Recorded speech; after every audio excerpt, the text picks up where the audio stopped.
এটা দেখে তো হুজুর টাইপের মনে হয়। আপনার নাম কি? কেন, আপনি নাম জেনে বিয়ে করেন নাই? জানি, তারপর আপনার মুখে শুনতে চাচ্ছি। তোকার জীবন। তোকার জীবন অর্থ কি জানেন?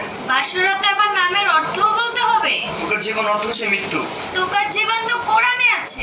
কোরআনে থাকলে সবকিছু পবিত্র হয় না। কোরআনে তো আবু জাহেলের নামও আছে, ফেরৌনের নামও আছে। জেনে শুনে কি এসব নাম কেউ রাখবে? আজকে থেকে আপনাকে আমি মরিয়ম বলে ডাকবো। আচ্ছা ঠিক আছে, আপনি যা মনে চায় আপনি তা বলে ডাকেন। আচ্ছা, আপনি কি মাদ্রাসায় লেখাপড়া করছেন? আমি কিন্তু ইংলিশ মিডিয়ামে লেখাপড়া করছি।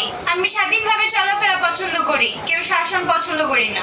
দেখেন, আমার মা বাবা নেই, আমি এতিম। আমি এতিমখানায় মাদ্রাসা থেকে লেখাপড়া করে বড় হয়েছি। আমি মানুষকে কখনো অসম্মান করা শিখিনি। আমি আপনাকে যথেষ্ট পরিমাণ সম্মান করি। আচ্ছা, আপনি বাইরে যান, আমি একটু ফ্রেশ হয়ে নিই। আচ্ছা ঠিক আছে, আমি আসতে পারি? আসেন।